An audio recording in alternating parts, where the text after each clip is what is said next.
Success is an elusive thing, right? What is it? And I think it's very interesting that if most people can't define success, well, it means you made X amount of dollars. But if you make X amount of dollars but you spend more, are you successful? Or, well, it means you come home happy every day. Okay, how do you know when you're happy, you know? So I think success is a funny thing, which is we all seem to pursue it, but we don't know how to measure it or actually how to define it. So how do you pursue something that you can't measure? Fascinating. So when people say to me, how do you measure success? The question we all have to ask ourselves, am I successful? I don't know. I mean, I had a good year last year. And what does that mean? Does that mean I made a lot of money? Does that mean I was really happy? Oh, I'll let you decide, right? Maybe neither, maybe both. I had a good year last year, but am I successful? And the answer is no. I don't feel I am, because I'm trying to build a world that doesn't exist yet. I'm trying to build a world in which 90% of people go home at the end of the day feeling fulfilled by the work that they do. So I definitely took a big step forward towards that goal, but I'm still so far away. So somebody said to me, then how do you know if you're successful? And the answer is, if it can go by itself. And so what is more interesting to me as a measurement of success is not the markers per se. It's not the financial goal or the size of the house that you want to buy. Those are nice things, go for it. But those are not measurements of success. Those are just nice things to collect along the way. Right. For me, it's momentum. I want to measure momentum, which is, you know, when something is moving and you start to see it lose momentum, you're like, uh-oh, give it a push, because if you don't give it a push, it's going to stop. And an object in stasis is much harder to get going. It requires a lot more energy to get something started than it does to keep it going, right? And so if you don't let it stop and you can keep it going, it's this, you know, it still might slow down there, but you can get it going again much easier. And for me, the opportunity is to get the ball rolling faster and faster and faster and faster and faster and bigger and bigger and bigger. It's like a snowball. And my responsibility is, because it's not rolling downhill yet, it's not on automatic yet, I need to still keep it going to find that critical mass where it can go, and at the point it can go by itself without me, then I will find something else to do. And that may not happen in my lifetime. I think we must all stop measuring promotions, salaries, and these things, but rather measure the momentum of your career. Does my career have momentum? Can I see it moving in the right direction? Can I see it gathering moss? You know, can I see that it's becoming easier for me to keep the momentum? It's becoming easier for me to grow the size of this thing. It's requiring less effort. That's the thing we need to measure. Yeah. That's the thing that we need to be cognizant of, which is the momentum of our careers, not just the markers that we think define our success. You speak to businesses and companies and leadership teams and employees and stuff.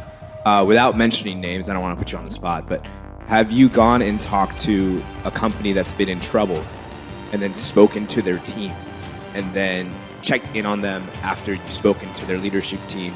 And what did that look like? Did you notice a noticeable change? Did they come to you and tell you that this has helped our organization out and our culture is much improved because of it?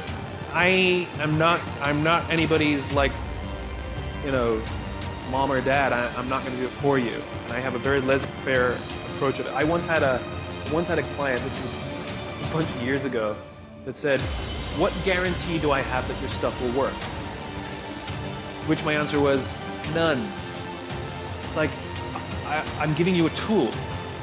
You can, it's like a hammer. You can use it broadly or narrowly. You can build a table, you can build a house. It's the same tool. You can use it for marketing, you can use it to completely revitalize your entire culture. And even though I'm going to sell you the most beautiful hammer, I'm not going to guarantee the structural integrity of the house, right? It's your business. You want to ignore all my stuff? Ignore it. I don't care. And if your business collapses, you know what happens to me? Nothing. Like, I don't mean to be cold about it. Like, of course I want the people I work with to do well, but it's not mine. It's theirs. And I take no emotional responsibility for the decisions they make. So yes, there are many people that I've had the pleasure of working with, some who worked for dysfunctional organizations, that went on the hard journey of completely changing the way they lead and completely revitalizing their culture, and it has great success. It's not because of me, it's because of them, right? At the same time, there are many people who came in like, what an amazing speech, and did nothing. You know, thanks, that was great, you know? And of course it's gonna fail, you know? So I think that we have too much, especially in the consulting world or the design world, everybody's so paternalistic about it.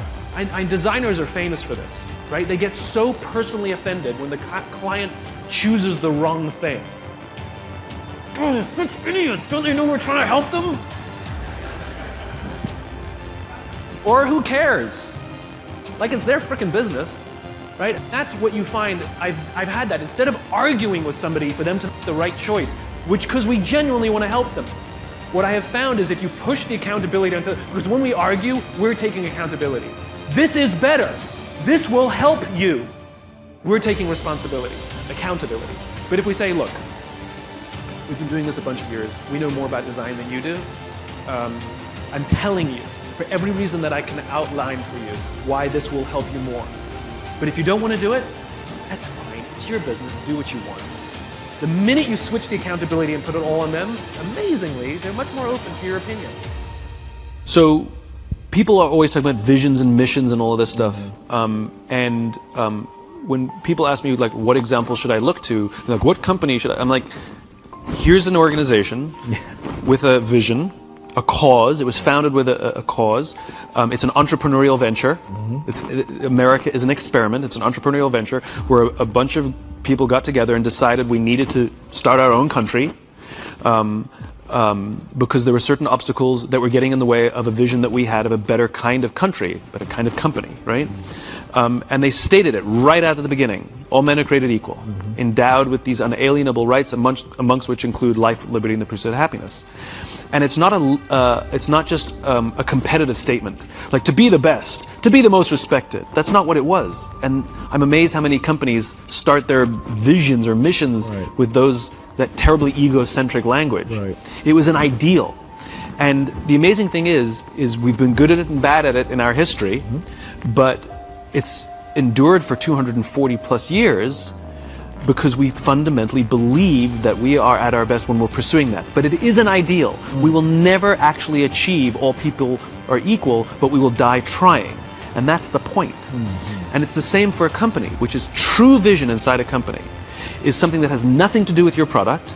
It is an ideal to which you will attempt to build and advance that ideal through your company with your product. You'll never achieve the ideal, but you'll die trying, and this is what gives our work meaning. This is what gives our lives purpose, right? The difference between vision and a goal is the finish line. A goal is 26.2 miles. You can simply count the metrics and know when you've completed your goal. A vision is having a crystal clear sense of what the finish line looks like, but no idea of how far away it is.